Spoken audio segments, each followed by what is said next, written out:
ਧੰਨ ਵਾਹਿਗੁਰੂ ਸਾਹਿਬ ਜੀ।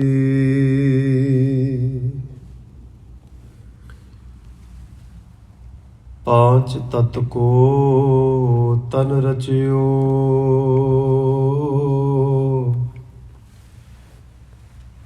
जानो चतुर सुजान।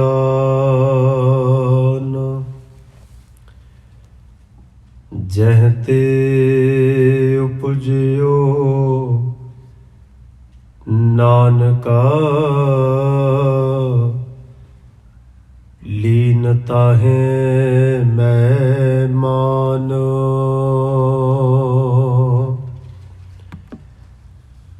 घट घट मैं हर जू बसै, संतन कहियो पुकार। कहो नानक तह भज मना, पहो निद उतरे पारो। सुख दुख जह परसै नहीं, लोभ मोह अभिमान। कहो नानक सुन रे मना, सो मूरत भगवान। कहो नानक सुन रे मना, सो मूरत भगवान।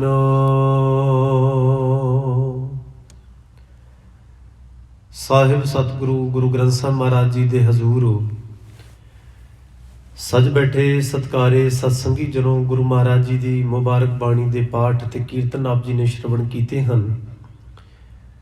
ਚੱਲ ਰਹੀ ਲੜੀਵਾਰ ਸ਼ਲੋਕਾਂ ਦੀ ਲੜੀ ਵਿੱਚ ਆਪ ਜੀ ਨੇ 11, 12, 13 ਨੰਬਰ ਸ਼ਲੋਕ ਦੇ ਪਾਠ ਸ਼ਰਵਣ ਕੀਤੇ ਹਨ। ਆਓ ਇਹਨਾਂ ਮੁਬਾਰਕ ਸ਼ਲੋਕਾਂ ਦੀ ਵਿਚਾਰ ਗੁਰੂ ਬਖਸ਼ਿਸ਼ ਦੇ ਨਾਲ ਸਾਂਝੀ ਕਰੀਏ। ਵਿਚਾਰਾਂ ਦੀ ਪ੍ਰਾਰੰਭਤਾ ਤੋਂ ਪਹਿਲਾਂ ਕਲਗੀਧਰ ਮਹਾਰਾਜ ਵੱਲੋਂ ਬਖਸ਼ਿਸ਼ ਕੀਤੀ ਫਤਿਹ ਪ੍ਰਵਾਨੋ। ਵਾਹਿਗੁਰੂ ਜੀ ਕਾ ਖਾਲਸਾ, ਵਾਹਿਗੁਰੂ ਜੀ ਕੀ ਫਤਿਹ। ਗੁਰਦੇਵ ਮਹਾਰਾਜ ਜੀ ਨੇ ਮੁਬਾਰਕ ਸ਼ਲੋਕਾਂ ਦੇ ਵਿੱਚ ਸਾਨੂੰ ਇੱਕ ਬੜੇ ਨੁਕਤੇ ਦੀ ਗੱਲ ਸਮਝਾਈ ਹੈ।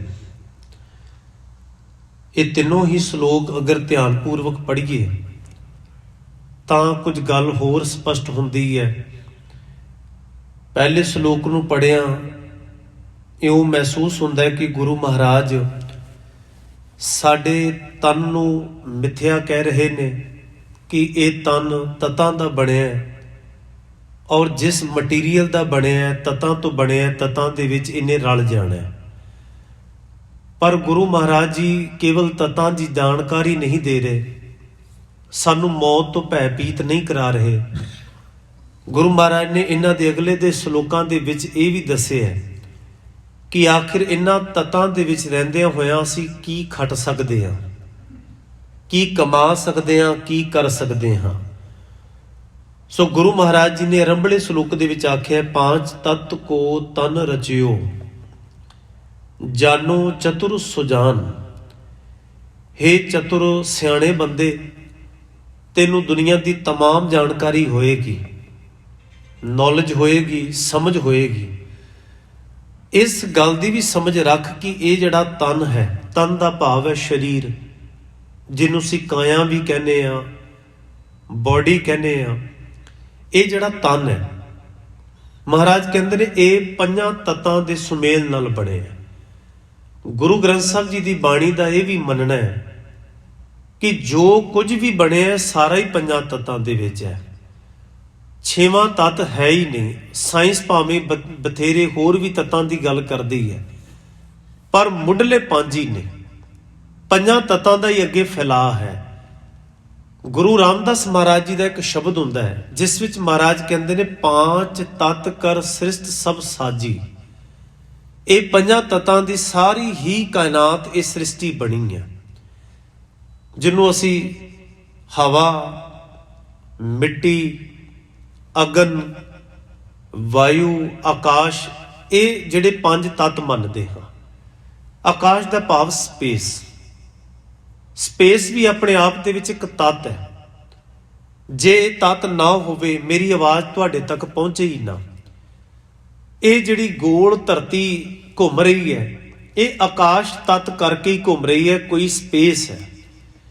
ਇਸ ਕਰਕੇ 5 ਤੱਤਾਂ ਦੇ ਨਾਲ ਹੀ ਸਭ ਕੁਝ ਸਿਰਜਿਆ ਹੋਇਆ ਦਿਖ ਰਿਹਾ ਹੈ। ਮਹਾਰਾਜ ਕਹਿੰਦੇ ਨੇ ਇਹ ਸ੍ਰਿਸ਼ਟੀ ਜਿਹੜੀ ਹੈ ਉਹਦੇ ਵਿੱਚ ਹੀ ਪੈਦਾ ਹੋਣ ਵਾਲਾ ਇਹ ਜੀਵ, ਇਹ ਤਨ, ਔਰ ਉਹ ਤਨ ਕੇਵਲ ਮਨੁੱਖ ਦਾ ਹੀ ਨਹੀਂ, ਕਿਉਂਕਿ ਇੱਥੇ ਗੁਰੂ ਮਹਾਰਾਜ ਨੇ ਕੇਵਲ ਤਨ ਲਫ਼ਜ਼ ਵਰਤਿਆ, ਇਹ ਨਹੀਂ ਆਖਿਆ ਮਨੁੱਖ ਦਾ। ਤਨ ਤੇ ਜਾਨਵਰ ਦਾ ਵੀ ਹੁੰਦਾ ਹੈ, ਪੰਛੀਆਂ ਦਾ ਵੀ ਹੁੰਦਾ ਹੈ, ਬਾਕੀ ਵੱਖਰੇ ਵੱਖਰੇ ਜਿੰਨੇ ਵੀ ਜਿਸ ਨੂੰ ਸਰੀਰ ਮਿਲੇ ਨੇ। ਹਰੇਕ ਸਰੀਰ ਦੀ ਜਿਹੜੀ ਬਣਤਰ ਹੈ, ਆਕਾਰ ਹੈ, ਉਹ ਜਿਹੜੇ ਮਟੀਰੀਅਲ ਤੋਂ ਬਣਿਆ, ਜਿਹਨੂੰ 5 ਐਲੀਮੈਂਟਸ ਅਸੀਂ ਕਹਿੰਦੇ ਹਾਂ, 5 ਤੱਤ, ਉਹਨਾਂ ਤੋਂ ਹੀ ਇਹ ਸਾਰਾ ਕੁਝ ਸਿਰਜਿਆ ਹੋਇਆ। 5 ਤੱਤ ਕਰ 5 ਤੱਤ ਕੋ ਤਨ ਰਚਿਓ। 5 ਤੱਤਾਂ ਦਾ ਸਰੀਰ ਢਾਂਚਾ ਬਣਿਆ। ਜਾਨੋ ਚਤੁਰ ਸੁਜਾਨ, ਹੇ ਸਿਆਣੇ ਬੰਦੇ ਇਹ ਗੱਲ ਜਾਣ ਲੈ। ਜਹ ਤੇ ਉਪਜਿਓ ਨਾਨਕਾ, ਜਹ ਦਾ ਭਾਵ ਹੈ ਜਿਨ੍ਹਾਂ ਤੱਤਾਂ ਤੋਂ ਇਹ ਉਪਜਿਆ, ਹੋਂਦ ਵਿੱਚ ਆਇਆ, ਚੱਲ ਫਿਰ ਰਿਹਾ ਹੈ। ਗੁਰੂ ਮਹਾਰਾਜ ਕਹਿੰਦੇ ਨੇ ਜਹ ਤੇ ਉਪਜਿਓ ਨਾਨਕਾ, ਲੀਨ ਤਾਹੇ ਮੈਂ ਮਾਨ। ਉਹਨਾਂ ਤੱਤਾਂ ਦੇ ਵਿੱਚ ਹੀ ਇਹ ਸਾਰੇ ਤੱਤ ਲੀਨ ਹੋ ਜਾਣਗੇ। ਤੱਤਾਂ ਤੋਂ ਹੀ ਬਣਿਆ ਢਾਂਚਾ, ਉਹਦੇ ਅਸੀਂ ਵੱਖ-ਵੱਖ ਫਿਰ ਨਾਮ ਰੱਖੇ। ਜਿੰਨੇ ਵੀ ਨਾਮ ਇਸ ਕਾਇਨਾਤ ਵਿੱਚ ਨੇ, ਇਹ ਮਨੁੱਖ ਨੇ ਆਪਣੇ ਦਿਮਾਗ ਦੀ ਕਾਢ ਵਿੱਚੋਂ ਰੱਖੇ ਨੇ। ਉੱਦਾਂ ਵੈਸੇ ਕਿਸੇ ਵੀ ਹਰ ਇੱਕ ਚੀਜ਼ ਦੇ ਗਲ ਫੱਟਾ ਨਹੀਂ ਪਿਆ ਹੋਇਆ ਉਹਨੂੰ ਕੀ ਕਿਹਾ ਜਾਣਾ ਚਾਹੀਦਾ ਹੈ। ਅਸੀਂ ਮੰਨ ਲਓ ਆ ਹੁਣ 5 ਵਜੇ ਤੋਂ ਬਾਅਦ ਹਨੇਰਾ ਹੋਣਾ ਸ਼ੁਰੂ ਹੋਇਆ, ਅਸੀਂ ਇਹਨੂੰ ਨਾਮ ਦਿੱਤਾ ਰਾਤ ਪੈਣੀ ਸ਼ੁਰੂ ਹੋਈ। ਰਾਤ ਜਦੋਂ ਸਵੇਰੇ ਸੂਰਜ ਦੀਆਂ ਕਿਰਨਾਂ ਪੈਣਗੀਆਂ, ਚਾਨਣ ਨੂੰ ਅਸੀਂ ਨਾਮ ਦੇ ਦਿੱਤਾ ਦਿਨ। ਇਹ ਦਿਨ ਤੇ ਰਾਤ ਬੰਦੇ ਨੇ ਨਾਮ ਦਿੱਤੇ ਨੇ। ਨਾ ਤੇ ਕੋਈ ਹਨੇਰੇ ਦੇ ਗਲ 'ਚ ਫੱਟਾ ਪਿਆ ਕਿ ਇਹਦਾ ਨਾਮ ਰਾਤ ਹੈ, ਨਾ ਕਿਰਨਾਂ ਦੇ ਧਰਤੀ ਤੇ ਪੈ ਰਹੇ ਚਾਨਣ ਨੂੰ ਉਹਨੇ ਆਖਿਆ ਮੈਨੂੰ ਦਿਨ ਕਹੋ। ਔਰ ਦਿਨ ਤੇ ਰਾਤ ਕਰਕੇ ਫਿਰ ਸਾਨੂੰ ਅੰਦਾਜ਼ਾ ਲੱਗਾ ਕਿ ਇਹ ਦਿਨ ਤੇ ਰਾਤ ਦੀ ਜਿਹੜੀ ਕੜੀ ਚੱਲ ਰਹੀ ਹੈ, ਕਿਵੇਂ ਮਿਥੀਏ ਕਿ ਕਿੰਨੇ ਦਿਨ ਹੋ ਜਾਣ ਤੇ ਉਹਨੂੰ ਕੀ ਕਿਹਾ ਜਾਵੇ। ਫਿਰ ਬੰਦੇ ਨੇ 7 ਦਿਨਾਂ ਦਾ ਅੰਦਾਜ਼ਾ ਲਾ ਕੇ 7 ਦਿਨਾਂ ਨੂੰ ਇਕੱਠਿਆਂ ਕਰਕੇ ਦਿਨ ਤੇ ਰਾਤ ਹਫ਼ਤਾ ਬਣ ਕਹਿਤਾ। ਉਦਾਂ 7 ਦਿਨਾਂ ਨੇ ਆਪਣੇ ਆਪ ਨੂੰ ਡਿਕਲੇਅਰ ਨਹੀਂ ਕਰਨਾ ਕਿ ਬਈ ਅਸੀਂ ਹਫ਼ਤਾ ਹਾਂ, ਸਪਤਾਹ, ਵੀਕ ਹਾਂ। ਬੰਦੇ ਨੇ ਆਪਣੀ ਜਾਣਕਾਰੀ ਲਈ ਨਾਮ ਰੱਖੇ ਨੇ। ਏਦਾਂ 30 ਦਿਨ ਇਕੱਠੇ ਹੋ ਜਾਣ ਤੇ ਉਹਨੂੰ ਇਹ ਮਹੀਨਾ ਕਹਿੰਦਾ ਹੈ, ਮੰਥ ਕਹਿੰਦਾ ਹੈ। ਫਿਰ 365 ਦਿਨਾਂ ਨੂੰ ਜੋੜ ਕੇ ਇਹ ਸਾਲ ਕਹਿੰਦਾ। ਫਿਰ ਸ਼ਤਾਬਦੀਆਂ ਗਿਣਦਾ। ਇਦਾਂ ਕਰਕੇ ਜਿੰਨੀ ਵੀ ਮਿੱਥ ਹੈ, ਗੁਰੂ ਮਹਾਰਾਜ ਨੇ ਇਸੇ ਕਰਕੇ ਆਖਿਆ ਜਿਨ ਦਿਨ ਕਰਕੇ ਕੀਤੀ ਰਾਤ। ਇੱਥੋਂ ਤੱਕ ਵਿਸੂਏ, ਚਸਿਆਂ, ਘੜੀਆਂ, ਪਹਿਰਾਂ, ਥਿੱਤੀ, ਵਾਰੀ, ਮਾਹ ਹੋਆ, ਇਹ ਜਿੰਨੇ ਵੀ ਨਿੱਕੇ ਤੋਂ ਨਿੱਕੇ ਸਮੇਂ ਨੇ, ਪਲ ਨੇ, ਇਹ ਘੜੀਆਂ ਦਾ ਜਿਹੜਾ ਪੈਮਾਨਾ ਹੈ, ਇਹ ਬੰਦੇ ਨੇ ਕਿਸੇ ਕਾਰਨ ਕਰਕੇ ਮਿੱਥਿਆ, ਉਹਦੇ ਨਾਮ ਰੱਖੇ ਨੇ। ਉਹਦਾ ਕਾਰਨ ਤੇ ਇਹ ਸੀ ਕਿ ਇਹਨੂੰ ਲੱਗਾ ਕਿ ਇਹ ਕੀਮਤੀ ਚੀਜ਼ ਹੈ। ਇਹ ਇਹੋ ਜਿਹੀ ਚੀਜ਼ ਹੈ ਕਿ ਹਰ ਇੱਕ ਚੀਜ਼ ਨੂੰ ਹੰਢਾ ਦਿੰਦੀ ਹੈ ਆਪਣੇ ਆਪ। ਹੰਢਾ ਦੇਣ ਦਾ ਭਾਵ ਹੁੰਦਾ ਹੈ ਕਿ ਉਹ ਚੀਜ਼ ਸਮੇਂ ਦੇ ਨਾਲ ਨਾਲ ਹੌਲੀ ਹੌਲੀ ਜਰਜਰੀ ਹੋ ਜਾਂਦੀ ਹੈ, ਖਤਮ ਹੁੰਦੀ ਜਾਂਦੀ ਹੈ, ਫਨਾ ਹੋ ਜਾਂਦੀ ਹੈ। ਉਹਨੂੰ ਇੱਕੋ ਇੱਕ ਚੀਜ਼ ਹੈ ਕਾਲ, ਸਮਾਂ, ਜਿਹੜਾ ਖਤਮ ਕਰ ਦਿੰਦਾ ਹੈ। ਹਰ ਇੱਕ ਚੀਜ਼ ਕਾਲ ਦੇ ਸਮੇਂ ਦੇ ਘੇਰੇ ਦੇ ਵਿੱਚ ਹੈ, ਬਣਦੀ, ਉਪਜਦੀ, ਮੁੱਕ ਜਾਂਦੀ ਸਮੇਂ ਦੇ ਵਿੱਚ ਹੈ, ਕਾਲ ਦੇ। ਗੁਰੂ ਗ੍ਰੰਥ ਸਾਹਿਬ ਜੀ ਦੀ ਬਾਣੀ ਨੇ ਜਿਹੜਾ ਅਕਾਲ ਸ਼ਬਦ ਵਰਤਿਆ ਨਾ, ਅਕਾਲ ਮੂਰਤ, ਸਿਰਫ ਇੱਕੋ ਇੱਕ ਹਸਤੀ ਹੈ ਇਸ ਕਾਇਨਾਤ ਨੂੰ ਬਣਾਉਣ ਵਾਲੀ ਜਿਹੜੀ ਕਾਲ ਦੇ ਚੱਕਰ 'ਚ ਨਹੀਂ ਹੈ। ਸਮੇਂ ਦੇ ਦਿਨ ਤੇ ਰਾਤ, ਮਹੀਨੇ, ਸਾਲ, ਸ਼ਤਾਬਦੀਆਂ ਦੇ ਘੇਰੇ ਵਿੱਚ ਉਹ ਹਸਤੀ ਨਹੀਂ ਹੈ। ਇਸ ਕਰਕੇ ਉਹ ਅਕਾਲ ਹੈ, ਉਹ ਫਨਾ ਨਹੀਂ ਹੁੰਦੀ, ਉਹਦੀ ਕੋਈ ਲਿਮਟ ਨਹੀਂ ਹੈਗੀ। ਹਰ ਇੱਕ ਚੀਜ਼ ਦੀ ਲਿਮਟ ਹੈ। ਇੱਥੋਂ ਤੱਕ ਸੂਰਜ ਦੀ ਵੀ ਹੈ, ਚੰਦਰਮਾ ਦੀ ਵੀ ਹੈ, तमाम बहुत कुछ पैदा होया, बड़ा कुछ खत्म हो गया। कई बार पसरियो पसार, महाराज कहते ने सदा सदा एक एकंकार। सदा है तो वो एकंकार है, बाकी कई बार पसरियो पसार। बड़ी बड़ी टुੱਟ ਭੱਜ ਹੋਈ है।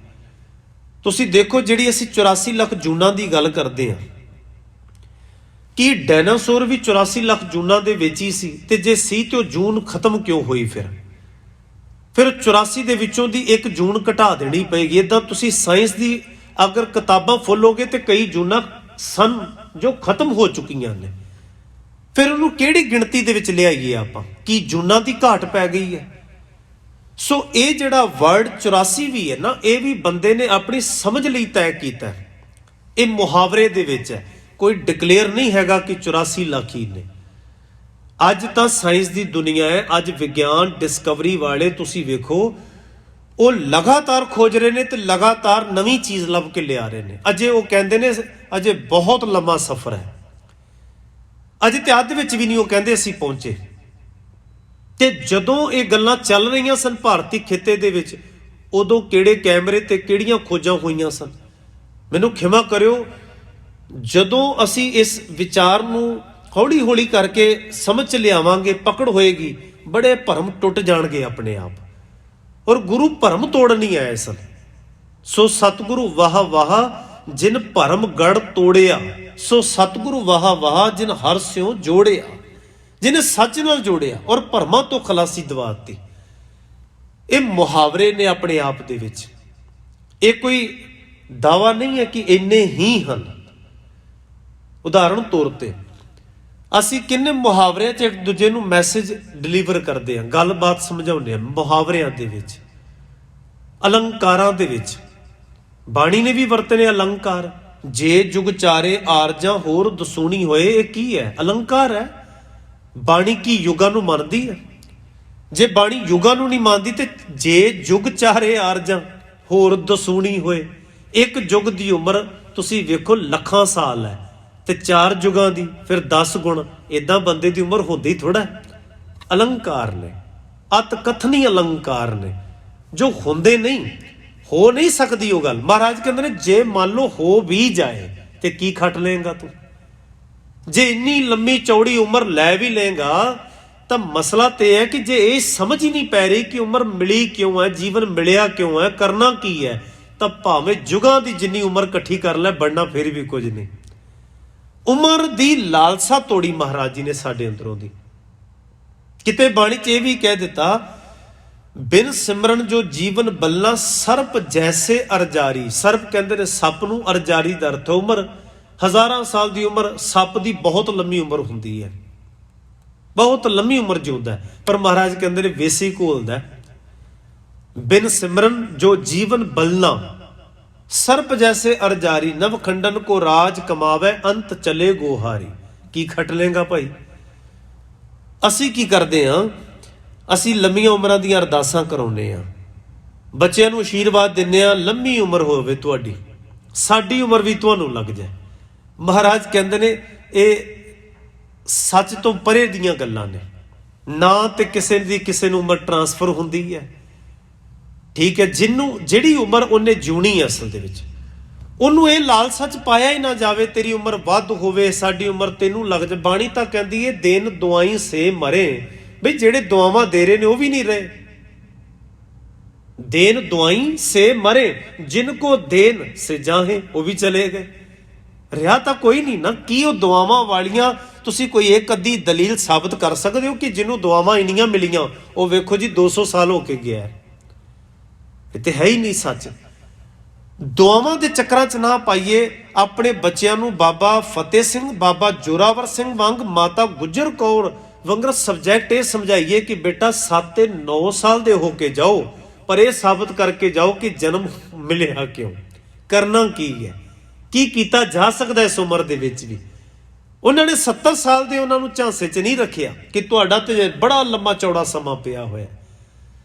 ਸੋ ਜਿਹੜੀ ਮੈਂ ਬੇਨਤੀ ਕਰ ਰਿਹਾ ਸਾਂ ਕਿ ਗੁਰਬਾਣੀ ਕਾਲ ਬਾਰੇ, ਸਮੇਂ ਬਾਰੇ ਸਮਝਾਉਂਦੀ ਹੈ ਕਿ ਜੋ ਕੁਝ ਵੀ ਹੈ ਸਮੇਂ ਦੀ ਗਰਦਿਸ਼ ਦੇ ਵਿੱਚ ਹੈ। ਸਮਾਂ ਆਪਣੀ ਚਾਲ ਚੱਲਦਾ ਜਾ ਰਿਹਾ ਲਗਾਤਾਰ। ਅਸੀਂ ਉਹਨੂੰ ਸਮਝਣ ਲਈ ਕੁਝ ਨਾਮ ਸਿਲੈਕਟ ਕੀਤੇ, ਡਿਕਲੇਅਰ ਕੀਤੇ, ਆਪਣੀ ਡਿਕਸ਼ਨਰੀ 'ਚ ਛਾਪ ਲਏ, ਤਾਂ ਕਿ ਸਾਨੂੰ ਸਮਝ ਪੈਂਦੀ ਰਵੇ ਕਿ ਇਹ ਜਿਹੜਾ ਸਮਾਂ ਹੈ, ਕਾਲ ਹੈ, ਇਹ ਬਹੁਤ ਕੁਝ ਹੰਢਾ ਦਿੰਦਾ ਹੈ, ਖਤਮ ਕਰ ਦਿੰਦਾ ਹੈ। ਹੌਲੀ ਹੌਲੀ ਕਰਕੇ ਚੀਜ਼ ਪੁਰਾਣੀ ਹੋ ਜਾਂਦੀ ਹੈ ਔਰ ਅਖੀਰ ਇਹ ਮੌਤ ਦੀ ਗਰਾਈ ਬਣ ਕੇ ਖਤਮ ਹੋ ਜਾਂਦੀ ਹੈ, ਫਨਾ ਹੋ ਜਾਂਦੀ ਹੈ। ਸੋ ਉਸ ਬਹਾਨੇ 'ਚੋਂ ਬੰਦਾ ਨਿਕਲ ਜਾਏਗਾ ਜੇ ਮੇਰਾ ਸਮਾਂ ਪਿਆ ਹੋਇਆ ਹੈ। ਮਹਾਰਾਜ ਕਹਿੰਦੇ ਜੋ ਹੋਣ ਹੈ ਇਸੇ ਨੂੰ ਸਮਾਂ ਕਹੋ, ਇਸੇ ਨੂੰ ਹੀ ਜੀਵਨ ਕਹੋ। ਅੱਗੇ ਦਾ ਕਿਸੇ ਨੂੰ ਕੋਈ ਪਤਾ ਹੀ ਨਹੀਂ ਹੈਗਾ। ਹਮ ਆਦਮੀ ਹਾਂ ਇੱਕ ਦਮੀ, ਦਮ ਹੈ ਤਾਂ ਆਦਮੀ ਹਾਂ। ਇੱਕ ਦਮ ਖਤਮ ਹੋਇਆ ਨਹੀਂ, ਸਾਹ ਇੱਕ ਆਇਆ ਤੇ ਦੂਜਾ ਆਇਆ ਹੀ ਨਹੀਂ। ਲੋਕਾਂ ਨੇ ਕਹਿਣਾ ਮੁਰਦਾ ਪਿਆ ਹੋਇਆ, ਕਿਸੇ ਨੇ ਆਦਮੀ ਪਿਆ ਹੋਇਆ ਕਹਿਣਾ ਨਹੀਂ। ਇੱਕ ਦਮ ਕਰਕੇ ਉਹ ਆਦਮੀ ਅਖਵਾ ਰਿਹਾ। ਆਦਮੀ ਸ਼ਬਦ ਹੀ ਦਮ ਆਣ ਤੋਂ ਬਣਿਆ, ਆ ਦਮੀ, ਦਮ ਆ ਰਿਹਾ ਤਾਂ ਆਦਮੀ ਹੈ। ਹਮ ਆਦਮੀ ਹਾਂ ਇੱਕ ਦਮੀ, ਮੋਹਲਤ ਮੋਹਤ ਨਾ ਜਾਣਾ। ਮਹਾਰਾਜ ਕਹਿੰਦੇ ਨੇ ਸਮੇਂ ਦਾ ਕੋਈ ਨਹੀਂ ਪਤਾ, ਕੋਈ ਗਰੰਟੀ ਨਹੀਂ ਹੈਗੀ ਕਿਸੇ ਦੀ। ਸੋ ਬੇਨਤੀ ਮੈਂ ਕਰ ਰਿਹਾ ਸਾਂ, ਗੁਰੂ ਮਹਾਰਾਜ ਨੇ ਆਖਿਆ ਜੋ ਕੁਝ ਵੀ ਕਾਇਨਾਤ ਦੇ ਵਿੱਚ ਬਣਿਆ, ਸਿਰਜਿਆ, ਉਹਦੇ ਅਸੀਂ ਹੌਲੀ ਹੌਲੀ ਨਾਮ ਨਿਸ਼ਚਿਤ ਕੀਤੇ। ਜਾਨਵਰਾਂ ਦੇ ਨਾਮ ਅਸੀਂ ਪਾਏ ਨੇ, ਜਾਨਵਰਾਂ ਨੂੰ ਨਹੀਂ ਪਤਾ।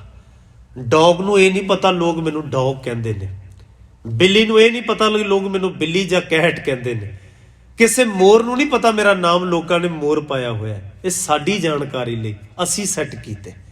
ਰੱਬੋਂ ਤਾਂ ਸਾਰੇ ਪੰਛੀ ਹੀ ਨੇ, ਜੀਵ ਜੰਤੀ ਨੇ, ਜਾਨਵਰ ਹੀ ਨੇ। ਮਨੁੱਖ ਹੀ ਹੈ, ਮਨੁੱਖ ਨੇ ਆਪਣੇ ਨਾਮ ਹਮੇਸ਼ਾ ਵੱਖ-ਵੱਖ ਰੱਖੇ ਨੇ। ਨਾਮ ਵੱਖਰੇ ਰੱਖਣ ਦਾ ਮਤਲਬ ਹੈ ਉਹਦੀ ਆਪਣੀ ਆਈਡੈਂਟੀਟੀ, ਆਪਣੀ ਹੋਂਦ। ਇਸ ਕਰਕੇ ਗੁਰੂ ਮਹਾਰਾਜ ਨੇ ਇਹਨਾਂ ਸਲੋਕਾਂ ਦੇ ਵਿੱਚ ਆਖਿਆ ਕਿ ਤੱਤ ਤਾਂ ਪੰਜ ਹੀ ਨੇ, ਭਾਵੇਂ ਜੀਵ ਜਾਨਵਰ ਦੇ ਨੇ, ਪੰਛੀ ਦੇ ਨੇ, ਕੁਝ ਵੀ ਬਣਿਆ ਇਸ ਧਰਤੀ ਤੇ। ਇੱਥੋਂ ਤੱਕ ਗੁਰਬਾਣੀ ਦਾ ਇਹ ਮੰਨਣਾ ਹੈ ਧਰਤ ਆਕਾਸ਼ ਪਯਾਲ ਹੈ। ਇਹ ਤਿੰਨ ਚੀਜ਼ਾਂ ਮੰਨੀਆਂ ਜਾਂਦੀਆਂ ਨੇ। ਧਰਤੀ ਜਿਹਨੂੰ ਮਾਤ ਲੋਕ ਵੀ ਕਹਿ ਦਿੱਤਾ ਜਾਂਦਾ ਹੈ, ਵੱਖਰੇ ਵੱਖਰੇ ਵਰਲਡ ਨੇ। ਆਕਾਸ਼ ਦਾ ਅਰਥ ਹੈ ਜਿਹੜਾ ਦਿਖਾਈ ਦਿੰਦਾ, ਸਪੇਸ ਹੈ। ਪਤਾਲ ਦਾ ਅਰਥ ਜੋ ਹੇਠਾਂ ਵੀ ਹੈ। ਧਰਤ ਆਕਾਸ਼ ਪਯਾਲ ਹੈ। ਮਹਾਰਾਜ ਕਹਿੰਦੇ ਨੇ ਚੰਦ ਸੂਰ, ਸੂਰਜ ਤੇ ਚੰਦਰਮਾ, ਚੰਦ ਸੂਰ ਬਿਨਾਸੀ, ਇਹ ਬਿਨਸਣਗੇ, ਖਤਮ ਹੋਣਗੇ। ਸਦਾ ਕੋਈ ਚੀਜ਼ ਨਹੀਂ ਹੈਗੀ। ਇਹ ਚੀਜ਼ਾਂ ਅਕਾਲ ਨਹੀਂ ਹੈਗੀਆਂ। ਜੇ ਸੂਰਜ ਅਕਾਲ ਨਹੀਂ ਤੇ ਉਹਦੀ ਪੂਜਾ ਵੀ ਕਿਉਂ? ਜੇ ਚੰਦਰਮਾ ਅਕਾਲ ਨਹੀਂ ਤੇ ਉਹਦੀ ਪੁੰਨਿਆ ਤੇ ਸੰਗਰਾਂਦ ਵੀ ਕਿਉਂ? ਤੇ ਜੇ ਧਰਤੀ ਇਹ ਕੁਝ ਰਹਿਣਾ ਹੀ ਨਹੀਂ ਤੇ ਧਰਤੀ ਦੀ ਪੂਜਾ ਕਿਉਂ? ਇਹ ਤੇ ਸਾਧਨ ਨੇ, ਇਹ ਤੱਤਾਂ ਦਾ ਬਣਿਆ ਇੱਕ ਖਲਾਰਾ ਹੀ ਹੈ ਬਸ। ਆਪਣੇ ਆਪਣੇ ਥਾਂ ਤੇ ਆਪਣੀ ਜੋ ਉਹਨੂੰ ਹੋਂਦ ਮਿਲੀ ਹੈ, ਜਿਹੜਾ ਉਹਦੇ ਅੰਦਰ ਤੱਤ ਕੰਮ ਕਰ ਰਿਹਾ ਹੈ, ਉਹ ਲਗਾਤਾਰ ਉਸ ਪ੍ਰੋਸੈਸ ਵਿੱਚ ਹੈ, ਹੁਕਮ ਦੇ ਵਿੱਚ ਹੈ, ਨਿਜ਼ਾਮ ਦੇ ਵਿੱਚ ਹੈ। ਉਹ ਸੂਰਜ ਅਗਰ ਅੱਗ ਦਾ ਗੋਲਾ ਹੈ, ਉਹ ਤਪਸ਼ ਦੇ ਰਿਹਾ ਹੈ, ਤੇ ਮਹਾਰਾਜ ਕਹਿੰਦੇ ਨੇ ਇਹ ਹੋਣ ਦਾ ਨਹੀਂ। ਆਸਾ ਕੀ ਵਾਰ ਪੜ੍ਹ ਕੇ ਵੇਖ ਲਓ। ਮਹਾਰਾਜ ਕਹਿੰਦੇ ਨੇ ਭੈ ਵਿੱਚ ਧਰਤੀ ਦੱਬੀ ਭਾਰ, ਭੈ ਵਿੱਚ ਹੀ ਧਰਤੀ ਹੈ, ਭੈ ਵਿੱਚ ਸੂਰਜ, ਭੈ ਵਿੱਚ ਚੰਦ, ਕੋਹ ਕਰੋੜੀ ਚਲਤ ਨਾ ਅੰਤ। ਭੈ ਦਾ ਅਰਥ ਹੈ ਹੁਕਮ ਦੇ ਵਿੱਚ। ਇਹ ਸਭ ਕੁਝ ਹੁਕਮ ਦੇ ਵਿੱਚ ਹੈ। ਸੂਰਜ ਆਪਣੇ ਆਪ 'ਚ ਨਹੀਂ ਬਣਿਆ, ਚੰਦਰਮਾ ਆਪਣੇ ਆਪ 'ਚ ਨਹੀਂ ਬਣਿਆ। ਇੱਥੋਂ ਤੱਕ ਕਿ ਜਿਹੜੀ ਚੰਦਰਮਾ ਦੀ ਰੋਸ਼ਨੀ ਅਸੀਂ ਵੇਖਦੇ ਹਾਂ ਨਾ, ਅਸੀਂ ਕਹਿੰਦੇ ਹਾਂ ਜੀ ਪੁੰਨਿਆ ਹੈ, ਤੇ ਜਦੋਂ ਨਹੀਂ ਕੋਈ ਦਿਖਾਈ ਦਿੰਦਾ ਉਹਨੂੰ ਮੱਸਿਆ ਕਹਿ ਦਿੰਦੇ ਹਾਂ, ਮਸ ਕਹਿੰਦੇ ਨੇ ਸ਼ਾਹੀ ਨੂੰ, ਕਾਲਕ ਨੂੰ। ਜਦੋਂ ਕੁਝ ਨਹੀਂ ਦਿਖੇ ਤਾਂ ਅਸੀਂ ਕਹਿੰਦੇ ਹਾਂ ਮਸ ਹੋ ਗਈ, ਮੱਸਿਆ ਹੋ ਗਈ, ਕੁਝ ਨਹੀਂ ਦਿਖ ਰਿਹਾ। ਜਦੋਂ ਪੂਰਾ ਚੜ ਗਿਆ ਪੁੰਨਿਆ ਹੋ ਗਈ, ਪੂਰਨਮਾਸ਼ੀ ਆ ਗਈ। ਸਾਇੰਸ ਵੀ ਇਹ ਗੱਲ ਸਿੱਧ ਕਰਦੀ ਹੈ ਕਿ ਚੰਦਰਮਾ ਨਾ ਘਟਦਾ ਹੈ ਨਾ ਵੱਧਦਾ ਹੈ, ਨਾ ਚੰਦਰਮਾ ਕੋਲ ਰੋਸ਼ਨੀ ਹੈ। ਚੰਦਰਮਾ ਦੀ ਜਿਹੜੀ ਰੋਸ਼ਨੀ ਧਰਤੀ ਤੇ ਪੈਂਦੀ ਹੈ, ਚੰਦਰਮਾ ਦੀ ਨਹੀਂ ਹੈਗੀ ਆਪਣੀ। ਇਹ ਸੂਰਜ ਦਾ ਇੱਕ ਇਫੈਕਟ ਹੈ ਜਿਹੜਾ ਅਸੀਂ ਚੰਦਰਮਾ ਨੂੰ ਦੇਖ ਰਹੇ ਹਾਂ। ਉਹ ਅੱਧਾ ਦਿਖਾਈ ਦਿੰਦਾ ਜਾਂ ਪੂਰਾ ਦਿਖਾਈ ਦਿੰਦਾ ਹੈ, ਇਹ ਸਾਡੇ ਧਰਤੀ ਦੇ ਘੁੰਮਣ ਦੀ ਪ੍ਰਕਿਰਿਆ ਦੇ ਵਿੱਚ ਹੈ। ਇਸੇ ਕਰਕੇ ਬਾਣੀ ਨੇ ਵੀ ਇਹ ਗੱਲ ਕਹੀ ਹੈ, ਚੰਦ ਕਰ ਸੂਰ ਵਸੈ। ਚੰਦਰਮਾ ਦੇ ਘਰ ਸੂਰਜ ਜਾ ਰਿਹਾ, ਵਸ ਰਿਹਾ। ਉਹਦਾ ਰਿਫਲੈਕਟ ਹੈ, ਉਹਦੀ ਰੋਸ਼ਨੀ ਆਪਣੀ ਨਹੀਂ। ਜਿਹਦੀ ਆਪਣੀ ਰੋਸ਼ਨੀ ਨਹੀਂ, ਉਹਦੀ ਐਵੇਂ ਅਸੀਂ ਮੱਸਿਆ ਤੇ ਪੁੰਨਿਆ ਸੈਲੀਬ੍ਰੇਟ ਕਰ ਰਹੇ ਹਾਂ। ਗੁਰਬਾਣੀ ਨੇ ਵਿਗਿਆਨਿਕ ਪੱਖ ਨੂੰ ਬੜਾ ਉਘੇੜ ਕੇ ਪੇਸ਼ ਕੀਤਾ ਹੈ। ਇਹਦੇ ਨਾਲ ਵੀ ਹੌਲੀ ਹੌਲੀ ਭਰਮ ਖਤਮ ਹੁੰਦੇ ਨੇ। ਅੱਜ ਸਾਇੰਸ ਨੇ, ਵਿਗਿਆਨ ਨੇ, ਤੁਸੀਂ ਵੇਖੋ ਕਿੰਨੇ ਭਰਮਾਂ ਦਾ ਨਾਸ ਕਰ ਦਿੱਤਾ ਹੈ। ਜਿਹੜੇ ਪਹਿਲਾਂ ਲੋਕਾਂ ਦੀਆਂ ਮਾਨਤਾਵਾਂ ਸਨ, ਹੌਲੀ ਹੌਲੀ ਪਤਾ ਲੱਗਾ ਇਹ ਚੀਜ਼ ਤਾਂ ਹੈ ਹੀ ਨਹੀਂ ਇਦਾਂ ਦੀ ਕੋਈ। ਸਭ ਤੋਂ ਵੱਡੀ ਗੱਲ ਮੰਨਿਆ ਜਾਂਦਾ ਸੀ ਕਿ ਜਿਹੜੀ ਧਰਤੀ ਹੈ ਇਹਦੇ ਥੱਲੇ ਕੋਈ ਬੈਲ ਹੈ, ਬਲਦ ਹੈ। ਸਦੀਆਂ ਤੋਂ ਲੋਕ ਮੰਨਦੇ ਆ ਰਹੇ ਸਨ ਇਹਦੇ ਥੱਲੇ ਬੈਲ ਹੈ। ਔਰ ਜਦੋਂ ਭੁਚਾਲ ਆਉਂਦਾ ਹੈ, ਅਰਥਕੁਇਕ ਹੁੰਦੀ ਹੈ, ਉਦੋਂ ਕਿਹਾ ਜਾਂਦਾ ਜੀ ਉਹ ਬੈਲ ਥੱਕ ਗਿਆ, ਇੱਕ ਪੈਰ ਚੱਕਦਾ ਤਾਂ 3 ਪੈਰਾਂ ਦੇ ਸਹਾਰੇ ਜਦੋਂ ਉਹ ਬੈਲੈਂਸ ਬਣਾਉਂਦਾ ਤੇ ਥੋੜਾ ਜਿਹਾ ਧਰਤੀ ਹਿਲਦੀ ਹੈ, ਭੁਚਾਲ ਆ ਜਾਂਦਾ। ਮਾਨਤਾ ਸੀ, ਸਮਝ ਨਹੀਂ ਸੀ। ਗੁਰੂ ਨਾਨਕ ਮਹਾਰਾਜ ਜੀ ਨੇ ਕਿਹਾ ਧਰਤੀ ਹੋਰ ਪਰੇ ਹੋਰ ਤਿਸ ਤੇ ਭਾਰ ਤਲੇ ਕਵਣ ਜੋਰ। ਕਿੱਡਾ ਪਿਆਰਾ ਸਵਾਲ ਹੈ ਬਈ ਜੇ ਤੁਸੀਂ ਧਰਤੀ ਦੇ ਥੱਲੇ ਇੱਕ ਸਿੰਘਾਂ ਵਾਲਾ ਬੈਲ ਖੜਾ ਕੀਤਾ, ਉਹਨੇ ਸਿੰਘਾਂ ਤੇ ਆਪਣੇ ਸਿੰਘ ਦੇ ਉੱਤੇ ਧਰਤੀ ਚੱਕੀ ਹੈ, ਤੇ ਉਹ ਬੈਲ ਕਾਹਦੇ ਤੇ ਖੜਾ ਹੈ? ਕਿਸੇ ਨੇ ਸੋਚਿਆ ਨਹੀਂ ਸੀ ਅੱਜ ਤੋਂ ਪਹਿਲਾਂ ਏਦਾਂ ਵੀ ਉਹ ਬੈਲ ਕਾਹਦੇ ਤੇ ਖੜਾ ਹੈ। ਫਿਰ ਕਹਿਣਾ ਪਏਗਾ ਉਹਦੇ ਥੱਲੇ ਵੀ ਧਰਤੀ ਹੈ। ਮਹਾਰਾਜ ਕਹਿੰਦੇ ਨੇ ਫਿਰ ਉਹ ਕਿੱਥੇ ਖੜੀ ਹੈ? ਉਹਦੇ ਥੱਲੇ ਵੀ ਬੈਲ ਹੈ। ਗੱਲ ਮੁੱਕਣੀ ਕਿੱਥੇ ਦੱਸੋ ਜਾ ਕੇ? ਧਰਤੀ ਹੋਰ ਪਰੇ ਹੋਰ ਤਿਸ ਤੇ ਭਾਰ ਤਲੇ ਕਵਣ ਜੋਰ। ਜੀ ਜਾਤ ਰੰਗਾ ਕੇ ਨਾਮ ਸਭਨਾ ਲਿਖਿਆ ਬੜੀ ਕਲਾਮ। ਮਹਾਰਾਜ ਕਹਿੰਦੇ ਨੇ ਇਹ ਹੁਕਮ ਦੀ ਕਲਮ ਚੱਲੀ ਹੋਈ ਹੈ, ਬਸ ਇਹਨੂੰ ਹੁਕਮ ਮੰਨੋ, ਅੰਦਾਜ਼ੇ ਨਾ ਲਾਓ, ਕਿਆਫੇ ਨਾ ਲਾਓ, ਇਹ ਝੂਠੇ ਸਾਬਤ ਹੋਣਗੇ। ਤੇ ਹੋਏ ਵੀ ਬਹੁਤ ਕੁਝ ਟੁੱਟਿਆ। ਇੱਥੋਂ ਤੱਕ ਆ ਜਿਹੜੀ ਕੰਟਰੀ 'ਚ ਅਸੀਂ ਰਹਿ ਰਹੇ ਹਾਂ, ਅੱਜ ਇਹ ਬਾਈਬਲ ਸਾਡੇ ਬੂਹਿਆਂ ਦੇ ਅੱਗੇ ਮੁਫਤ ਵੰਡਣ ਨੂੰ ਆਉਂਦੇ ਨੇ। ਇੱਥੋਂ ਤੱਕ ਤੁਸੀਂ ਵੇਖੋ ਕਿ ਅੱਜ ਇਹ ਓਲਡ ਟੈਸਟਾਮੈਂਟ ਸਾਹਮਣੇ ਨਹੀਂ ਲਾਉਂਦੇ। ਨਿਊ ਟੈਸਟਾਮੈਂਟ ਹੈ ਬਾਈਬਲ ਦਾ। ਓਲਡ ਟੈਸਟਾਮੈਂਟ 'ਚ ਇਹਨਾਂ ਨੇ ਸੋਧਾਂ ਕਰ ਲਈਆਂ ਨੇ, ਜਿਹਦੇ 'ਚ ਲਿਖਿਆ ਗਿਆ ਸੀ ਬਕਾਇਦਾ ਇਹ ਗੱਲ ਕਿ ਇਹ ਜਿਹੜੀ ਧਰਤੀ ਹੈ ਇਹ ਚਪਟੀ ਹੈ, ਚੌਰਸ ਹੈ, ਇਹ ਗੋਲ ਨਹੀਂ। ਤੇ ਸੂਰਜ ਜਿਹੜਾ ਐਵੇਂ ਚੜ੍ਹਦਾ ਤੇ ਇੱਧਰ ਡੁੱਬ ਜਾਂਦਾ ਹੈ। ਲਿਖਿਆ ਗਿਆ ਜੀ ਸੂਰਜ ਘੁੰਮ ਰਿਹਾ ਇਹਦੇ ਆਲੇ ਦੁਆਲੇ, ਕਿਉਂਕਿ ਲੱਗਦਾ ਨਾ ਇੱਧਰੋਂ ਚੜਿਆ ਇੱਧਰ ਡੁੱਬ ਗਿਆ। ਸੂਰਜ ਨਾ ਚੜ੍ਹਦਾ ਤੇ ਨਾ ਡੁੱਬਦਾ, ਅਸੀਂ ਘੁੰਮ ਰਹੇ ਹਾਂ ਅਸਲ ਦੇ ਵਿੱਚ। ਲਿਖ ਦਿੱਤੀ ਇਹ ਗੱਲ ਜਦੋਂ ਪਹਿਲੀ ਵਾਰੀ ਇਹ ਕਾਪਰਨਿਕਸ ਨੇ, ਗੈਲੀਲੀਓ ਨੇ, ਹੋਰ तमाम ਵਿਦਵਾਨਾਂ ਨੇ ਆਵਾਜ਼ ਚੱਕੀ। ਅਗਲਿਆਂ ਨੂੰ ਤੁਸੀਂ ਵੇਖੋ ਇਹਨਾਂ ਨੇ ਮੌਤ ਦੇ ਘਾਟ ਉਤਾਰ ਦਿੱਤਾ। ਤੁਸੀਂ ਬਾਈਬਲ ਦੇ ਖਿਲਾਫ ਹੋ, ਤੁਸੀਂ ਈਸਾਈਅਤ ਮਤ ਦੇ ਖਿਲਾਫ ਜਾ ਰਹੇ ਹੋ। ਤੁਸੀਂ ਪੜ੍ਹ ਕੇ ਵੇਖ ਲਓ, ਜਦੋਂ ਗੈਲੀਲੀਓ ਨੂੰ ਧਮਕੀਆਂ ਦਿੱਤੀਆਂ ਤੋਂ ਪਹਿਲਾਂ ਬਰੂਨੋ ਹੋਇਆ, ਕਾਪਰਨਿਕਸ, ਕਈ ਵਿਦਵਾਨਾਂ ਨੂੰ ਮਾਰਿਆ, ਇਹਨੂੰ ਵੀ ਡਰਾਇਆ ਗਿਆ। ਲੈਟਰ ਲਿਖ ਦਿੱਤਾ ਪਾਦਰੀਆਂ ਵੱਲੋਂ, ਇਹਨੂੰ ਬੁਲਾਇਆ ਗਿਆ ਕਮਰੇ ਦੇ ਵਿੱਚ, ਆਖਿਆ ਤੇ ਸਾਈਨ ਕਰ, ਪਹਿਲੇ ਵਾਲਿਆਂ ਵਾਂਗਰ ਤੇਰਾ ਹਾਲ ਹੋਣਾ ਨਹੀਂ ਤੇ। ਇਹਨੇ ਡਰਦਿਆਂ ਨੇ ਸਾਈਨ ਕਰਤੇ। ਉਹਦੇ 'ਚ ਲਿਖਿਆ ਗਿਆ ਸੀ ਮੈਂ ਅੱਜ ਤੱਕ ਜੋ ਕਿਹਾ ਹੈ, ਬੋਲਿਆ, ਧਰਤੀ ਚੌਰਸ ਨਹੀਂ ਗੋਲ ਹੈ, ਸੂਰਜ ਨਹੀਂ ਘੁੰਮਦਾ ਧਰਤੀ ਘੁੰਮਦੀ ਹੈ, ਇਹ ਸਭ ਮੈਂ ਗਲਤ ਕਿਹਾ, ਮੈਂ ਮੰਨਦਾ। ਉੱਤੇ ਸਾਈਨ ਕਰਤੇ ਅਗਲੇ ਨੇ। ਸਾਈਨ ਕਰਕੇ ਜਦੋਂ ਬਾਹਰ ਆ ਰਿਹਾ ਤੇ ਚਿਹਰਾ ਉਹਦਾ ਮੁਸਕਰਾਹਟ ਦੇ ਵਿੱਚ ਹੈ। ਇੰਨਾ ਖੋਜੀ ਅਗਲਾ, ਉਹ ਚਿਹਰੇ ਦੇ ਵਿੱਚ ਮੁਸਕਰਾਹਟ ਹੈ ਉਹਦੇ। ਤੇ ਪਾਦਰੀਆਂ ਨੇ ਆਖਿਆ ਹੱਸਦਾ ਕਿਉਂ, ਮੁਸਕਰਾਉਣਾ ਕਿਉਂ ਸਾਡੇ ਵੱਲ ਵੇਖ ਕੇ? ਉਹ ਕਹਿੰਦਾ ਮੇਰੇ ਸਾਈਨ ਕਰਨ ਨਾਲ ਧਰਤੀ ਚੌਰਸ ਥੋੜਾ ਹੋ ਜਾਣੀ ਹੈ, ਮੇਰੇ ਸਾਈਨ ਕਰਨ ਦੇ ਨਾਲ ਸੂਰਜ ਥੋੜਾ ਘੁੰਮਣ ਲੱਗ ਪਏਗਾ, ਉਹ ਤੇ ਉੱਦਾਂ ਹੀ ਰਹਿਣਾ, ਧਰਤੀ ਹੀ ਘੁੰਮਣੀ ਹੈ, ਧਰਤੀ ਹੀ ਗੋਲ ਹੈ।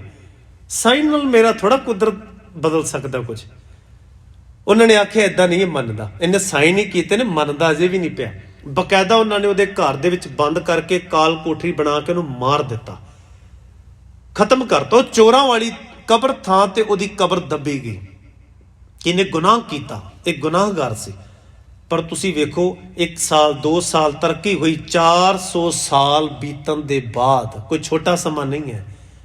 400 ਸਾਲ ਦੇ ਬਾਅਦ ਜਦੋਂ ਹਰ ਘਰ 'ਚੋਂ ਵਿਗਿਆਨੀ ਜੰਮ ਪਿਆ, ਅਗਲੇ ਨੇ ਦੂਰਬੀਨਾਂ ਬਣਾਤੀਆਂ, ਅਗਲੇ ਨੇ ਆਖਿਆ ਉਹ ਦਿਖਾਈਏ ਧਰਤੀ ਗੋਲ ਜੇ ਚੌਰਸ ਨਹੀਂ ਜੇ ਹੈਗੀ। 400 ਸਾਲ ਬਾਅਦ ਜਾ ਕੇ ਉਹਨਾਂ ਪਾਦਰੀਆਂ ਨੇ, ਪੌਪ ਨੇ ਉਹਦੀ ਕਬਰ ਤੇ ਜਾ ਕੇ ਮਾਫੀ ਮੰਗੀ ਨੱਕ ਰਗੜ ਕੇ। ਗੁਰਬਾਣੀ ਨੇ ਇਸੇ ਕਰਕੇ ਗੱਲ ਆਖੀ ਹੈ। ਭਗਤ ਕਬੀਰ ਸਾਹਿਬ ਕਹਿੰਦੇ ਨੇ ਪਤ ਆਪਤ ਤਾਂ ਕੀ ਨਹੀਂ ਲਾਜ। ਸੱਚ ਕਹਿਣ ਲੱਗਿਆ ਸਾਨੂੰ ਇੱਜ਼ਤ ਤੇ ਬੇਇੱਜ਼ਤੀ ਦੀ ਪਰਵਾਹ ਨਹੀਂ ਹੈਗੀ, ਕਿਉਂਕਿ ਸਾਨੂੰ ਕਲੀਅਰ ਹੈ, ਸਪਸ਼ਟ ਹੈ। ਤਬ ਜਾਣੋਗੇ ਜੇ ਬੁਗਰੇ ਗੋਪਾਜ, ਪਤਾ ਤੁਹਾਨੂੰ ਵੀ ਉਦੋਂ ਲੱਗਣਾ ਜਦੋਂ ਪਾਜ ਉਗੜ ਜਾਣਗੇ ਸਾਰੇ। ਇਸ ਕਰਕੇ ਗੁਰੂ ਮਹਾਰਾਜ ਨੇ ਆਖਿਆ ਪੜਦੇ ਨਾ ਪਾਓ, ਕਿਆਫੇ ਨਾ ਲਾਓ, ਅੰਦਾਜ਼ੇ ਨਾ ਲਾਓ। ਇਹ ਇਦਾਂ ਝਗੜੇ ਮੁਫਾਦ ਪੈਦਾ ਹੁੰਦੇ ਨੇ। ਕਿਸੇ ਚੀਜ਼ ਦਾ ਦਾਵਾ ਨਾ ਕਰੋ। ਇਹ ਕੁਦਰਤ ਬਾਰੇ ਦਾਵਾ ਕੀਤਾ ਹੀ ਨਹੀਂ ਜਾ ਸਕਦਾ। ਗੁਰੂ ਗ੍ਰੰਥ ਸਾਹਿਬ ਦੇ ਵਿੱਚ ਅਸੰਖ ਵਰਡ ਆਏਗਾ, ਗਿਣਤੀ ਨਹੀਂ ਹੈ, ਗਿਣਤੀ ਹੈ ਹੀ ਨਹੀਂ ਕਿਤੇ। ਗੁਰੂ ਮਹਾਰਾਜ ਨੇ ਅਨੰਤ असंख बेअंत, खंड पताल असंख मैं गणत ना होई। ਬਾਣੀ ਤਾਂ ਇਹ ਗੱਲ ਕਹਿੰਦੀ ਹੈ। ਅਸੀਂ ਜਦੋਂ ਇਹ ਅਰਥ ਗਲਤ ਕਰਦੇ ਹਾਂ, ਕਿਤੋਂ ਕਿਤੋਂ ਪ੍ਰਮਾਣ ਸਿੱਧੇ ਚੁੱਕ ਕੇ ਮਾਇਨੇ ਕੱਢਣ ਦੀ ਕੋਸ਼ਿਸ਼ ਕਰਦੇ ਹਾਂ, ਅਸੀਂ ਦਾਅਵੇ ਦੇ ਵਿੱਚ ਆ ਕੇ ਖੜਦੇ ਹਾਂ। ਸਾਇੰਸ ਨੇ ਦਾਅਵੇਦਾਰਿਆਂ ਨੂੰ ਗੋਡੇ ਲਵਾ ਦੇਣਾ, ਉਹਨਾਂ ਨੇ ਸਾਬਤ ਕਰ ਦੇਣਾ ਬੜਾ ਕੁਝ। ਇਸ ਕਰਕੇ ਮਹਾਰਾਜ ਨੇ ਦਾਅਵੇ ਕਿਤੇ ਵੀ ਨਹੀਂ ਕੀਤੇ।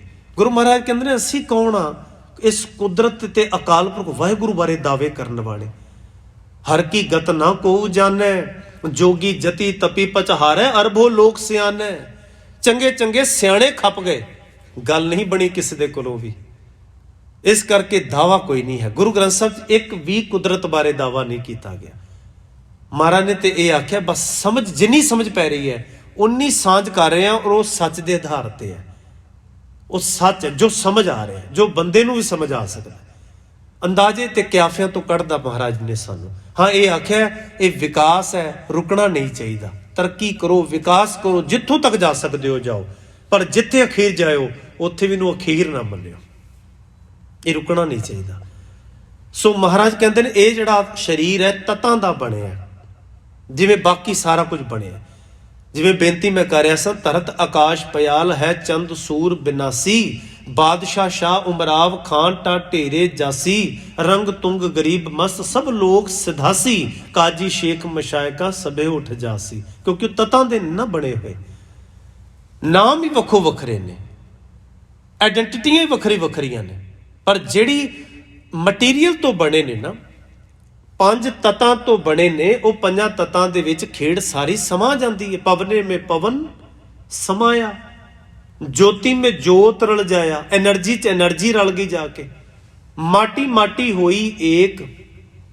ਮਹਾਰਾਜ ਕਹਿੰਦੇ ਨੇ ਮਰਨ ਰੋਵਣ ਹਾਰੇ ਕੀ ਕਵਨ ਟੇਕ, ਕੌਣ ਮੂਆ ਰੇ ਕੌਣ ਮੂਆ, ਬ੍ਰਹਮ ਗਿਆਨੀ ਮਿਲ ਕਰੋ ਵਿਚਾਰਾ, ਇਹ ਤੋਂ ਚਲਤ ਪਿਆ। ਬਈ ਕੀ ਮਰਿਆ ਇਹ ਤਾਂ ਦੱਸੋ। ਤਤਾਂ ਤੋਂ ਸਰੀਰ ਬਣਿਆ, ਤਤਾਂ 'ਚ ਸਮਾ ਗਿਆ, ਕਿਹੜੀ ਚੀਜ਼ ਮਰੀ ਇਹ ਤਾਂ ਦੱਸੋ।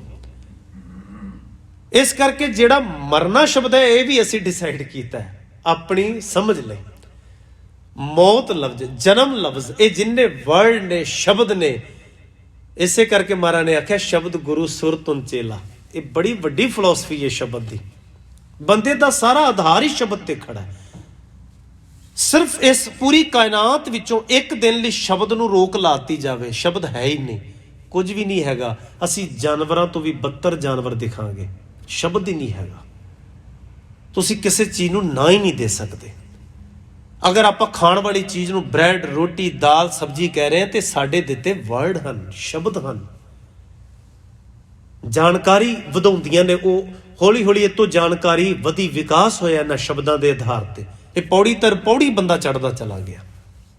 ਅਖਰੀ ਨਾਮ, ਅਖਰੀ ਸਲਾਹ, ਅਖਰੀ ਗਿਆਨ ਗੀਤ ਗੁਣ ਗਾ, ਅਖਰੀ ਲਿਖਣ ਬੋਲਣ ਬਾਣ, ਅੱਖਰਾਂ ਸਿਰ ਸੰਜੋਗ ਵਖਾਣ, ਜਿਨ ਇਹ ਲਿਖੇ ਤੇ ਸਿਰ ਨਾ ਹੈ। ਇਹ ਉੱਤੇ ਲਾਗੂ ਨਹੀਂ ਹੁੰਦਾ, ਉਹਨੂੰ ਅਲਫਾਜ਼ਾਂ ਦੇ ਚੱਕਰਾਂ 'ਚ ਪਾਇਆ ਨਹੀਂ ਜਾ ਸਕਦਾ, ਉਹ ਲਫ਼ਜ਼ਾਂ ਦੇ ਘੇਰੇ 'ਚ ਆ ਹੀ ਨਹੀਂ ਸਕਦਾ। ਅਸੀਂ ਵਾਹਿਗੁਰੂ ਕਹਿੰਦੇ ਹਾਂ, ਕੋਈ ਗੋਡ ਕਹਿੰਦਾ, ਕੋਈ ਖੁਦਾ ਕਹਿੰਦਾ। ਰੱਬ ਕਹੇ ਬਈ ਮੈਂ ਹੈ ਇੱਕ, ਮੇਰੇ ਨਾਮ ਵੇਖੋ ਕਿੰਨੇ ਨੇ। ਪਿਤਾ ਕਾ ਜਨਮ ਕੇ ਜਾਣੇ ਪੂਤ, ਸਾਨੂੰ ਕੀ ਪਤਾ। ਪੁੱਤ ਥੋੜਾ ਪਿਓ ਦਾ ਨਾਮ ਡਿਕਲੇਅਰ ਕਰਦਾ, ਅਸੀਂ ਕਿੱਦਾਂ ਦੇ ਨਾਮ ਡਿਕਲੇਅਰ ਕਰ ਲਾਂਗੇ। ਇਸ ਕਰਕੇ ਗੁਰੂ ਗ੍ਰੰਥ ਸਾਹਿਬ ਜੀ ਦੀ ਬਾਣੀ ਨੇ ਵਿਸ਼ਾਲ ਹਿਰਦਾ ਆਖੇ, ਨਿਰੰਕਾਰ ਸਵਾਮੀ ਬਿਠੁਲ ਗੋਪਾਲ ਗੋਬਰਧਨ ਵੱਖਰੇ ਵੱਖਰੇ ਵਰਡ, ਅੰਤ ਨਹੀਂ ਹੈਗਾ ਕੋਈ। ਇਹ ਸਮਝ ਹੈ, ਬਸ ਬੰਦੇ ਦੀ ਸਮਝ ਲਈ ਗਿਆਨ ਹੈ। ਗੁਰੂ ਮਹਾਰਾਜ ਨੇ ਆਖਿਆ ਤਤਾਂ ਦਾ ਬਣਿਆ ਸਰੀਰ ਹੈ, ਤਤਾਂ 'ਚ ਹੀ ਰਲ ਜਾਣਾ ਜੇ। ਪੰਜ ਤਤ ਕੋ ਤਨ ਰਚਿਓ, ਜਾਨੋ ਚਤੁਰ ਸੁਜਾਨ, ਜਹ ਤੇ ਉਪਜਿਓ ਨਾਨਕਾ, ਲੀਨ ਤਾਹੇ ਮੈਂ ਨਾਨ। ਉਹਦੇ 'ਚ ਹੀ ਲੀਨ ਹੋਣਾ ਹੈ। ਫਿਰ ਅੱਗੇ ਸਮਝਿਓ, ਅਖਰੀ ਅਰਥ ਕਰਦਾ। ਮਹਾਰਾਜ ਕਹਿੰਦੇ ਨੇ ਪਰ ਇੱਕ ਗੱਲ ਹੋਰ ਸਮਝੋ, ਇਹ ਤਤਾਂ ਦਾ ਬਣਿਆ ਸਰੀਰ ਹੈ, ਪਰ ਨਾਲ ਨਾਲ ਬਾਣੀ ਕਹਿੰਦੀ ਤੇ 'ਚ ਰੱਬ ਵੀ ਰਹਿੰਦਾ ਤੇ ਰੱਬ ਅਕਾਲ ਹੈ। ਅਸੀਂ ਕਾਲ ਦੇ ਚੱਕਰ 'ਚ, ਇਹ ਤਤ ਕਾਲ ਦੇ ਸਮੇਂ ਦੇ ਦਾਇਰੇ ਦੇ ਵਿੱਚ ਨੇ। ਇਹ ਲਿਮਟ ਹੈ, ਅਨਲਿਮਟਿਡ ਨਹੀਂ ਹੈਗਾ, ਜਦੋਂ ਤੱਕ ਮਰਜ਼ੀ ਰਹਿ ਸਕਦਾ। ਪਰ ਇਸੇ ਵਿੱਚ ਹੀ ਅਕਾਲ ਰਹਿੰਦਾ। ਇਹ ਖੇਡ ਵੇਖੋ ਕਿੱਦਾਂ ਦੀ ਹੈ। ਬੜਾ ਪਿਆਰਾ ਇੱਕ ਸ਼ਬਦ ਹੈ ਗੁਰੂ ਤੇਗ ਬਹਾਦਰ ਸਾਹਿਬ ਦਾ ਬਾਣੀ 'ਚ। ਉੱਥੇ ਮਹਾਰਾਜ ਕਹਿੰਦੇ ਨੇ ਸਾਧੋ ਇਹ ਤਨ ਮਿਥਿਆ ਜਾਣੋ। ਇਹ ਤਨ ਹੈ ਮਿੱਥ ਹੈ, पैदा होया बिन सजाना तत्तां दा है ना। साधो ये तन मिथ्या जानो पर या भीतर जो राम बसत है साचो ताहे पछानो। हुण वो राम किदां वसदा है, ਉਹਦੀ पहचान की है, ਅਸੀਂ ਕਿਦਾਂ ਕਹੀਏ कि मैं हुण राम रूप हो गया वां। ਬਾਣੀ ਕਹਿੰਦੀ ਨਾ ਵੀ ਤਤਾਂ ਦਾ ਸਰੀਰ ਬਣਿਆ ਤਤਾਂ 'ਚ ਰਲ ਜਾਣਾ। आखिर फिर खेड समझनी कादी है, आपां करना की इहदे विच रह के, की जानना, की महसूस करना। ये अगले दो सलोकां 'च खोल दित्ती महाराज ने गल। कहंदे घट घट मैं हरजू बसै। कहंदे हर शरीर दे विच हरजी है, परमात्मा वाहिगुरू है। हर लफ्ज भी है जिहड़ा रबिया होया है, जिहड़ा हर है। घट घट मैं हरजू बसै संतन कहो पुकार। संत जना ने, विचारवाना ने, गुणवान लोगों ने पुकार के गल कही है दुनिया नूं कि बई साडे विच ही वो रहिंदा है। कहो नानक तह भज मना, हे मेरे मना उस पासे नूं तुर। भौ निध उतरे पार। ये जिहड़े संसार तू रह रहे हैं ये भौ निध है, भवनिध, ये पार लंघ जाएगा। हुण उस पासे मैं रब वाले पासे किदां तुरां जिहड़ा है ही मेरे अंदर है, वो किदां महसूस होवे।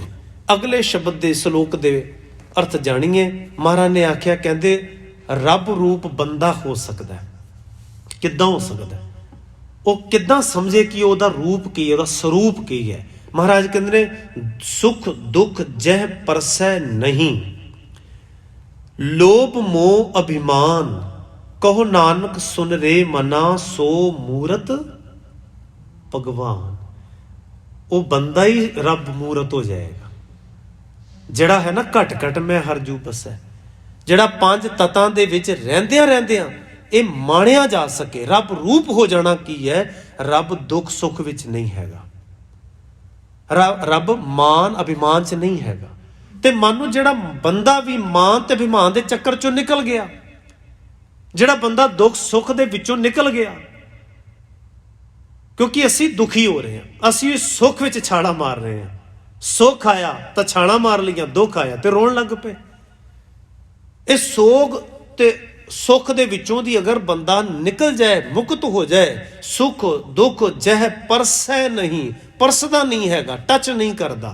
आउंदा जरूर है सुख दुख, ये नहीं कि सुख दुख किसी चीज़ का नाम नहीं हैगा, हैगा। तुसीं किसी नूं तसीहे दो, दुख ही है। देगां चों उबालना, आरे थल्ले लियाउणा, बंद बंद कटना दुख ही है, होर की है। नाम तो देना पएगा ना कोई। पर भाई मनी सिंह दा मन उस दुख नूं परस नहीं रहा, मन दुखी नहीं हो रहा, मन बुलंदी दे विच है, मन चढ़दी कला दे विच, मन परेशान नहीं। कहंदे ने तन तां पीड़ करदा ही है सारिਆਂ दा, तन दे विचों ते खून सिमना ही है। वो कोई मिट्टी दे पत्थर दे ते जां लकड़ दे थोड़ा बने ने, है तो साडे वर्गा ही शरीर है। पर बड़ा औखा है इस गल नूं मनना, जानना, जान दे बाद उन्होंने हंडाउणा कि सुख दुख जह परसै नहीं, लोभ मोह अभिमान। लोभ मोह अभिमान उहदे मन नूं परसे ना, टच ना करे, लोभी ना होवे बंदा, अभिमानी ना होवे। महाराज कहंदे ने कहो नानक सुन रे मना, हे मेरे मना ये गल सुन, सो मूरत भगवान। वो बंदे दे अंदर दी मूरत ही भगवान है। ये तत्तां दे विच रहिंदे होए जीउण दी एक कला है बस। बाकी तो तत्त जानवरां कोल, पंछियां कोल, तमाम हर एक वस्त दे कोल तत्त ने। बस ਉਹਦੇ ਵਿੱਚ ਰਹਿੰਦਿਆਂ ਰਹਿੰਦਿਆਂ ਇਹ ਗੱਲ ਮਾਣੀ ਜਾ ਸਕਦੀ ਹੈ। ਕਿਸੇ ਵੀ ਪਸ਼ੂ ਨੂੰ, ਪੰਛੀ ਨੂੰ ਇਹ ਗੱਲ ਪੜ੍ਹਾਈ ਨਹੀਂ ਜਾ ਸਕਦੀ ਕਿ ਪਰੇਸ਼ਾਨੀ ਵੇਲੇ ਪਰੇਸ਼ਾਨ ਨਹੀਂ ਹੋਣਾ, ਲਾਲਚ ਨਹੀਂ ਕਰਨਾ, ਕਿਸੇ ਦੇ ਖੁਰਲੀ ਦੇ ਵਿੱਚ ਮੂੰਹ ਨਹੀਂ ਮਾਰਨਾ, ਇਹ ਉਹਨਾਂ ਨੂੰ ਨਹੀਂ ਸਮਝਾਈ ਜਾ ਸਕਦੀ। ਹਾਂ, ਕਿਸੇ ਹੱਦ ਤੱਕ ਪਸ਼ੂ ਪੰਛੀ ਵੀ ਪਕੜ ਕਰ ਸਕਦੇ ਨੇ, ਪਰ ਪੂਰਨ ਰੂਪ ਦੇ ਵਿੱਚ ਉਹਨੂੰ ਹੰਢਾ ਨਹੀਂ ਸਕਦੇ। ਪਰ ਇਹ ਕੇਵਲ ਇਨਸਾਨ, ਮਨੁੱਖ, ਇਹ ਜਿਹਦੇ ਕੋਲ ਬੁੱਧ ਹੈ, ਸੋਚਣੀ ਹੈ, ਸਮਝ ਹੈ, ਇਹ ਹਰ ਗੱਲ ਦੀ ਬਰੀਕੀ 'ਚ ਜਾ ਸਕਦਾ, ਉਹਨੂੰ ਜੀ ਸਕਦਾ। ਸੋ ਗੁਰੂਦੇਵ ਮਹਾਰਾਜ ਬਖਸ਼ਿਸ਼ ਤੇ ਕਿਰਪਾ ਕਰਨ। ਮੁਬਾਰਕ ਸੋ ਲੋਕਾਂ ਦੇ ਵਿੱਚ ਜੋ ਗੁਰੂ ਤੇਗ ਬਹਾਦਰ ਮਹਾਰਾਜ ਜੀ ਦਾ ਸੁਨੇਹਾ ਹੈ, ਗਿਆਨ ਹੈ, ਉਹਨੂੰ ਜੀਵਨ ਦਾ ਹਿੱਸਾ ਬਣਾਈਏ। ਵਿਚਾਰਾਂ ਦੌਰਾਨ ਹੋਈਆਂ ਭੁੱਲਾਂ ਚੁੱਕਾਂ ਦੀ ਖਿਮਾ। ਸਭਨਾਂ ਦਾ ਧੰਨਵਾਦ। ਵਾਹਿਗੁਰੂ ਜੀ ਕਾ ਖਾਲਸਾ, ਵਾਹਿਗੁਰੂ ਜੀ ਕੀ ਫਤਿਹ।